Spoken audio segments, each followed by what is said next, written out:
for this entire weekend, I'm going to just boil it down to how can I serve while also being a steward of massive change without burnout, control, and righteousness.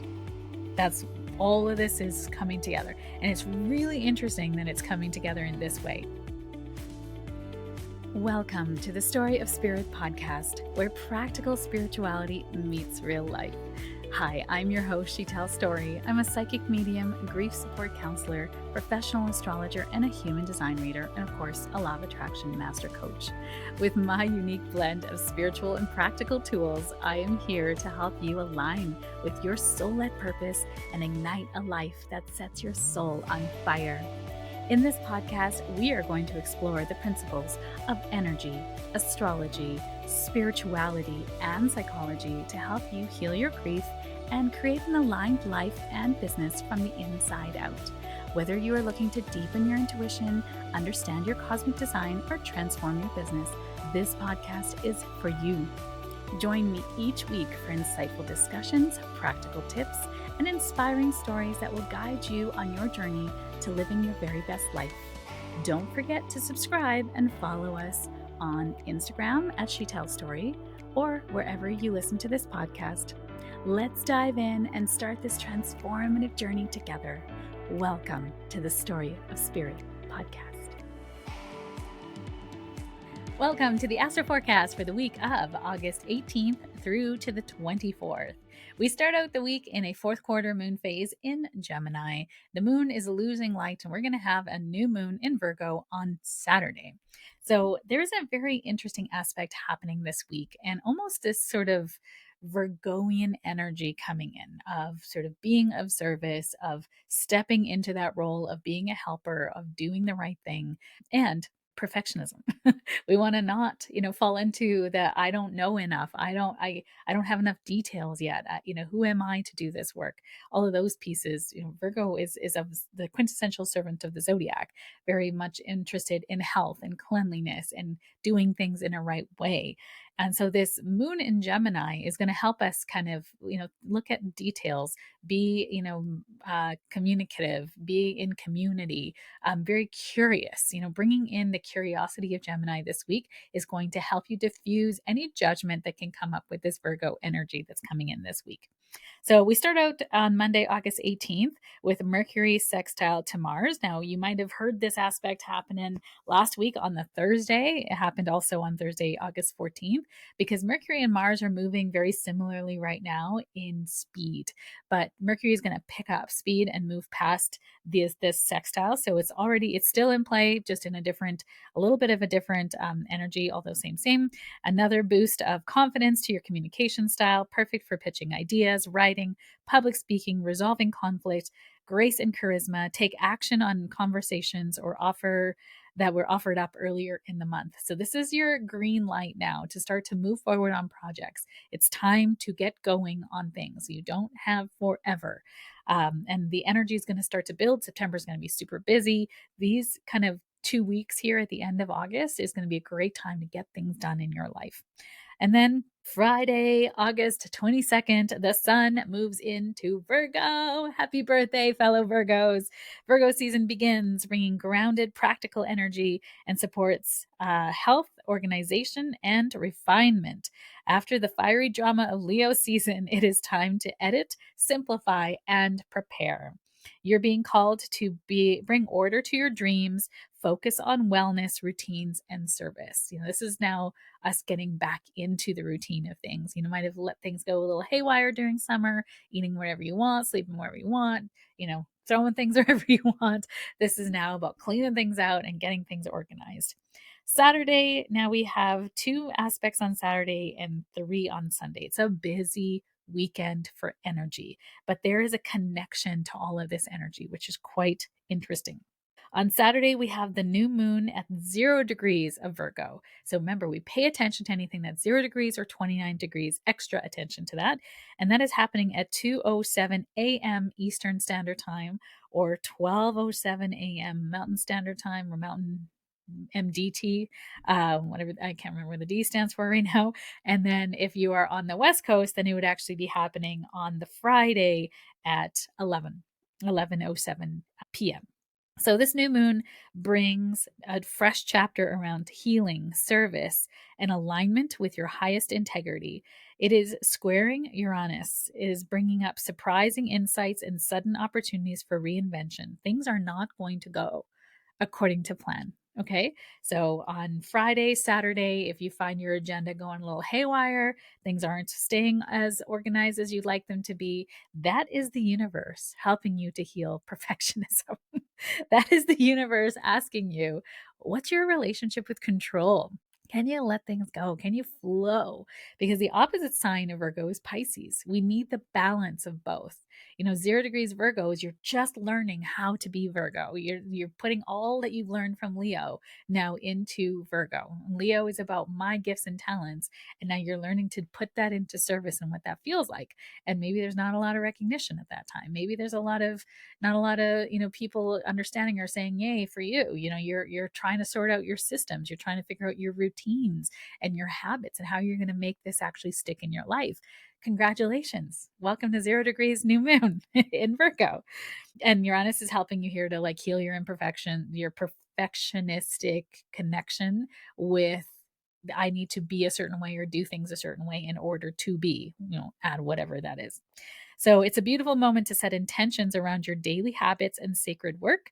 The seeds that you plant now and new routines that you're doing to support your mind, body, and soul will have amazing, amazing results for the next full moon in Virgo, which will be on March 3rd, 2026 during Pisces season. Pay attention to that. And whatever intention you're setting now, put it on the calendar for March 3rd, 2026, and see how this cycle is playing out for you. What does Virgo cycles look like for you in your life? If you're a Virgo, I mean, depending, like my Virgo sun is 25 degrees. So this new moon does not affect my sun. So, technically it's in my sign, but it's not affecting my sun. But my Mercury is at 5 degrees. So it is going to affect that. So knowing your chart, knowing where everything is in your chart can be a little bit supportive. And astrology is like a whole other language. It's a lot to know. So just know that Virgo is about being disciplined, being organized, being analytical. Turned up too loud, that gift becomes a burden, which is perfectionist, over analyzing, trying to control everything, holier than thou syndrome, judgy von Judgerson, and that remember that Gemini moon of curiosity is going to come up like, this agenda isn't going the way I want it to. My tech is kind of going a little crazy today. I wonder if I should just go have brunch. Maybe you need to do that. I'm a little biased on the brunch. All right. Also on Saturday, the sun in Virgo is in conjunct to Saturn. Now, we have a really interesting aspect in play in the sky at this moment in time that's going to kind of spill over for Saturday, Sunday, Monday. And what we call in astrology is a little bit of a more advanced term. It's called a yod. It is 3 planets, in this case 4 planets, that form like a long triangle. So the top apex planet is like the booster, it's being boosted up by the bottom 2. And the bottom 2 are working harmoniously together, but the bottom 2, in this case 3 planets, are not working as harmoniously with the top bracket. So the top part of this triangle is the sun in this aspect, the yod. And the sun in Virgo at the beginning, couple degrees of Virgo, is the top part of this yod. And the 2 in conjuncts are going down to Pluto in Aquarius and Saturn and Neptune together in Aries. So what this all means for you, for this entire weekend, I'm going to just boil it down to how can I serve while also being a steward of massive change without burnout, control, and righteousness. That's all of this is coming together. And it's really interesting that it's coming together in this way. Yods are, think about that, right? 3 planets have to come together in this triangle formation. So the top planet is forming a 150-degree aspect or angle to Pluto. So Sun is a 150-degree to angle to Pluto. And then on the other side, a 150-degree angle to Saturn and Neptune. And then Saturn and Neptune with Pluto come together to form a sextile, 60-degree angle. So it's a really different, think about this like tall triangle, if you will. And the sun is at the top. It's the bottom two are the booster rockets. Bottom two angles are the booster rockets that are kind of heightening up this the sun, sorry. And it can feel like a topsy-turvy top. In those tops when you spin them as a kid, and if you don't spin it just right, it kind of is like wobbly and it kind of like flips this way and that. But if you spin it perfect, it almost looks like it's not even moving. And the apex or the top of the top is like perfectly still almost. It's not still because it's spinning. In this case, in this weekend, what I'm going to say, it's a really good time to notice where you are not being disciplined, where you have deep healing to do within yourself. When you look at the collective, when you look out into the world and see things that are happening, and you might feel like, man, what is happening to this planet? As within, so without, right? If you have this division within you, that there's this like, what I've been noticing online is this real big, like, this happened, so they deserve this and they deserve this. Like, it's like one atrocity does not qualify another. It's not like they deserve this because I had this. It's like, how can we actually just make a better planet? All the things that I went through that suck, I don't want anyone else to go through that. I see this a lot in the medical profession, or any profession that has a real like school of hard knocks to come up, right? And I don't know if this is true now because I'm not a doctor, but I should ask some of my doctor clients and friends, is that coming up through the ranks as a doctor or surgeon, someone who's working in the hospitals, you have to go through really difficult stuff. Like, you're up for 48 hours, or 72 hours in some cases, where you are just shift after shift after shift, and you're being tested. How much can you retain when you're tired? Which is like when you make the most mistakes, right? So it's this sort of, well, I went through it, so you have to go through it too. And we're really noticing this younger generation is not built to go through things like we went through. We are evolving. We're not meant to have people go through the same things we are. And they're coming in with a different, parenting, which has made them different people getting into the workforce. They want purpose and mission. They want the corner office now. They want the high wage. Housing is expensive. Like, they're trying to just create life now rather than work for it, or think that we have to kind of give our dues, to get to the top of the ladder. And I was sort of thinking, like, why do we create society like that? Right? Only the good stuff's at the top, all the shit stuff's at the bottom. And I'm just like, why did we do that to ourselves and to society? And how, if we were to create a really meaningful and purposeful society, we'd have to let go of that. And I think there'd be a lot of people in society, well, why? Like, why? I had to do it. Why don't they? It's almost an egoic resentment that comes out of that. And so I think I'm seeing that in this energy because of the Aries, because of the Aquarius, because of the Virgo. It's like, we're here to be of service. We're here to change the world and make things better. And if we keep thinking that everyone's got to go through what we went through, nothing's going to change. If anything, we're creating more friction for the changes that are coming. They're coming. It's inevitable. The children of today are really seeing gender in such a different way. I know so many people that have changed their names, in the last 4 years, including my own son. And I'm like, wow, I grew up, I remember feeling that resistance at the beginning when my son's like, no, I'm changing my name. And I'm like, you can't do that. I wanted to say that, but I didn't. It was more like, oh, that's interesting. Tell me about that. My years of, coaching and therapy and all the things have sort of, helped me to see that. But I did feel the resistance within, if I'm being honest. And then I started to sit with, like, who says you can't change your name? Who says that you have to have your same name forever? And who gives you your name? Your parents. So what identity is your name? If you think about it, being psychic and intuitive work and spirituality, your name carries your vibration. So if you give me your name before you come to meet me, I can write a whole bunch of information about you that I've never met you, just based on the vibration and frequency of your name. The way that you spell your name, the way that you say your name, your frequency is different. If your name is Sandra and there's another person by the name of Sandra, their energy is going to be different. That's your frequency is carried in your name. Your name is such an important part of your identity. And when you think about it, who gives you your name? Your parents. What? So you're creating your parents are, and your parents are giving it to you with so much love, that they're naming you because it's important to them. They're giving you importance, that naming ceremonies in many cultures is very, very potent and important. And yet, is it ours? That's the most important part of your identity is your name, because it's your calling card. It's people refer to you as that. It carries an energy. And so when you change your name, you're changing your frequency, right? So thinking about that, I want to leave you with that piece of it. I know you're like, is this really part of the astrology? It is, because it's about vibration, frequency, and energy. I want you to think about your name.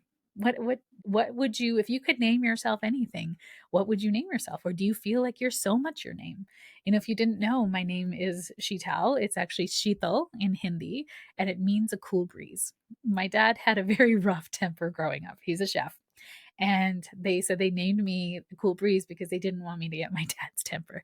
Well, hello, I'm a Scorpio rising. I got some temper there. It's a little fiery. I also have a Leo Venus and a Leo Saturn. So when I see atrocities and people just being so hurtful and awful to the underdog and people who are so vulnerable, I get mad. I have a fiery temper, but it is about protecting people and wanting to see the best things happen in the world. And so understanding that and being in my own anchor and understanding what that means for me is a big part of learning who I am, so that I can embrace maybe the parts of my name that means a cool breeze, and even the way my name is said in Hindi, it's Sheetal. It's a very kind of unique alphabet that not everybody can say. I bet you're saying it to yourself right now. My husband can't pronounce it properly. My East Indian brothers and sisters say it right because they understand the language, and language is so different in cultures around the world. Alphabets, the way that they say certain alphabets, there's so many different nuances to T and TH in Hindi that we don't really have here, in the English language, right? So language is such a cool topic to talk about. But what I'll just say is that, people call me Sheetal, and then my East Indian friends and family call me Sheetal. My mom and dad have nicknames for me too. So my brother calls me older sister in another language. Like, the names that I'm called and those relationships that I am and the frequencies that I play in those, or that I am in those relationships, are all different. So I want you to think about that for you. What's your identity in your name? And who calls you nicknames? I have so many nicknames. Oh my goodness. Who calls you those nicknames? What does the energy frequency feel like? There's certain nicknames that I do not like, and only certain people can call that to me, and I'm okay with those people calling that to me, but I don't like anyone else calling me that. So, noticing for yourself where that comes up for you in your life and your frequency, because it's going to come up this weekend. Your identity and how you feel about yourself and how people address you and the role that you play in your life is really going to come up into question. Otherwise, I wouldn't be channeling this for you right now.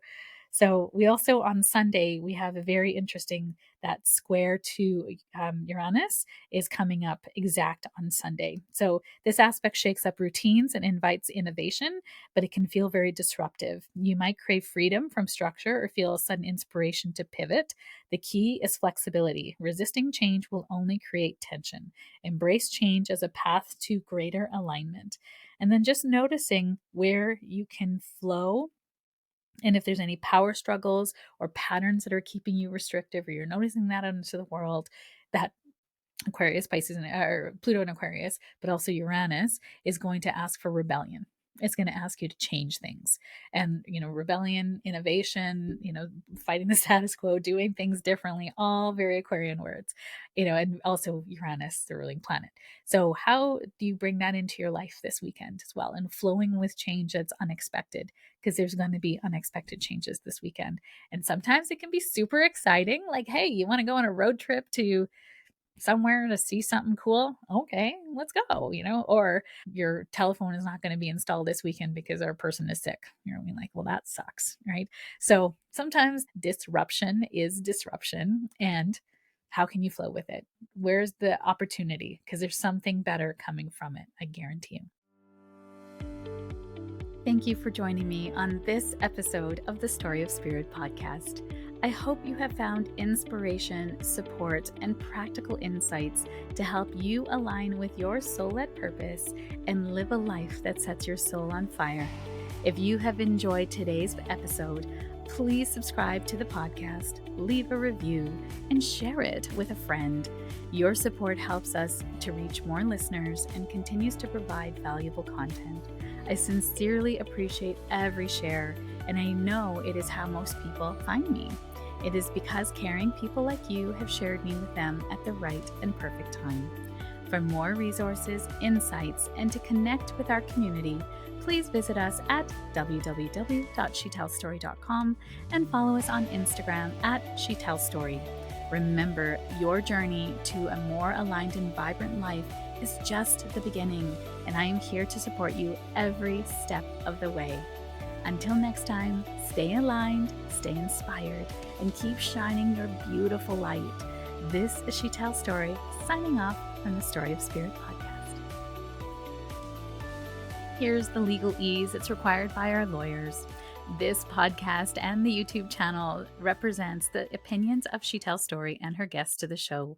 The content should not be taken as medical, psychological, or financial advice. This series is informational and entertainment purposes only.